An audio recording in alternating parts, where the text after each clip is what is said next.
नमः शिवाय, हर हर महादेव। ओम नमः शिवाय भक्तों, हर हर महादेव। आज जानकारी लेकर के आए हैं कि किस तरह से दीपक जलाया जाए जिससे हम माँ लक्ष्मी हम पर प्रसन्न हो और हम पर प्रसन्न होकर अपनी कृपा बरसाएं। चलिए आइए शुरू करते हैं।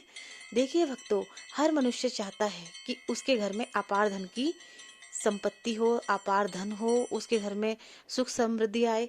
तो ये तभी संभव है जब हम महालक्ष्मी को प्रसन्न करते हैं। देखिए भक्तों, कभी कभी आपने देखा होगा मनुष्य जीवन भर मेहनत करता है, बहुत मेहनत करता है, लेकिन उसको उसकी मेहनत का फल नहीं मिलता, उसको लक्ष्मी की प्राप्ति नहीं होती है, उसमें कुछ कमियां रह जाती हैं। तो वो कमियां क्या है, मैं आपको बता रही हूँ। हो सकता है मेरी आवाज़ सुन के आपको समझ में आ जाए कि हमें उस तरह से पूजा पाठ करनी चाहिए जिससे हमें हमारी मेहनत का फल मिल सके और महालक्ष्मी की हमको प्राप्ति हो सके।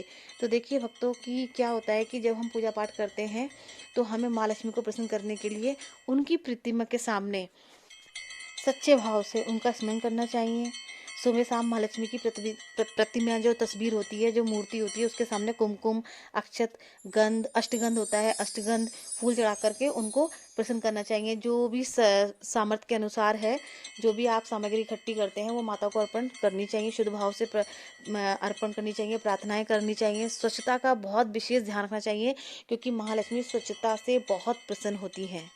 और एक चीज़ का विशेष ध्यान रहे कि जो व्यक्ति धन प्राप्त करना चाहता है, अगर वो पुरुष है तो वो विशेष ध्यान रखे कि महालक्ष्मी की अगर वो पूजा कर रहा है और धन प्राप्ति भी चाहता है तो वो किसी भी हाल में स्त्री का अनादर ना करे।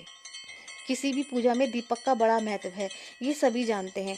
यदि हम सामान्यतः घर में घी या तेल का दीपक प्रज्वलित कर रहे हैं तो आपको उस पूजा में ये विशेष ध्यान रखना है कि दीपक हमारा बहुत साफ सुथरा हो, दीपक की बाती एकदम शुद्ध हो, नई हो, दीपक किसी भी प्रकार से खंडित ना हो, दीपक का एक ही समय हो लगाने का। अगर हम विशेष प्राप्ति के लिए कोई पूजा अर्चना कर रहे हैं, उसमें कितनी बातियां हैं, किस तरह से हम पूजा कर रहे हैं, शुद्धता का विशेष ध्यान रखना चाहिए। यह जानकारी, अगर आप इस विशेष जानकारी के साथ पूजा अर्चना कर रहे हैं तो ये जानकारी आपके जीवन में एक विशेष उद्देश्य की पूर्ति जरूर करेगी।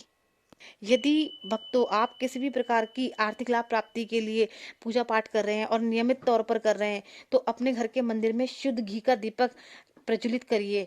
इससे आपका जो आप एक ही समय पर पूजा करिए, इससे क्या होगा कि माता लक्ष्मी की आपको कृपा प्राप्त होने लगेगी।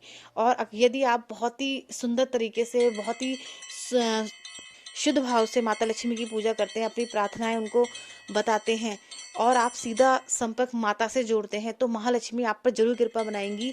मैं फिर आपको बताना चाहूँगी कि माता लक्ष्मी साफ सफाई से बहुत प्रसन्न होती हैं, जरा सी भी गंदगी ना रहे। आप लक्ष्मी माता की अगर पूजा कर रहे हैं तो इस चीज़ का विशेष ध्यान रखिए।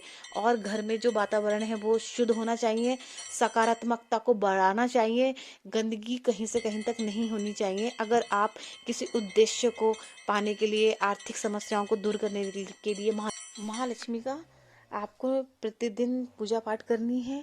उनको मनाने के लिए आपको कुछ उपाय अपने घर में भी करने हैं कि आपको अधिकतर साफ सफाई का ध्यान रखना है। रात को जो भी आप खाना खाते हैं तो अपनी किचन को अवश्य साफ कीजिएगा, झूठे बर्तन किचन में ना छोड़िएगा। और आप सुबह उठ के नित्य रोज अपने घर के दरवाजे को, जो आपका प्रमुख मेन गेट है, उस पर पानी डालिएगा। पानी की, अगर आपके घर में इस तरह का नहीं है माहौल कि आप पानी डाल सकें तो आप उसमें गंगा जल के छींटे भी लगा सकते हैं। उस दहलीज को, जहाँ पर जो आपका मुख्य द्वार है, उसे जितना साफ रखेंगे उतना ही आपके घर में लक्ष्मी का स्थायी प्रवेश होगा। तो अगर आपको मेरी जानकारी अच्छी लगी हो तो कृपया मेरे चैनल को लाइक करिएगा, सब्सक्राइब करिएगा और मैं फिर और अच्छी अच्छी जानकारी लाती रहूँगी। वीडियो को शेयर भी कर दीजिएगा। ओम नमः शिवाय, हर हर महादेव। भगवान भोलेनाथ आपके और आपके पूरे परिवार की रक्षा करें सदैव। घर में आपके लक्ष्मी का वास हो, भोलेनाथ आप पे कृपा बनाए और जो भी आपके इष्ट हों आप पे कृपा बनाए। मिलती हूँ अगले वीडियो में फिर किसी नई जानकारी के साथ। तब तक के लिए देखिए आप मेरा वीडियो और हो सके तो उसी तरीके के नियम बनाइए अपने घर में लक्ष्मी की प्राप्ति के लिए। मैं फिर मिलती हूँ अगले वीडियो में, तब तक के लिए ओम नमः शिवाय, हर हर महादेव।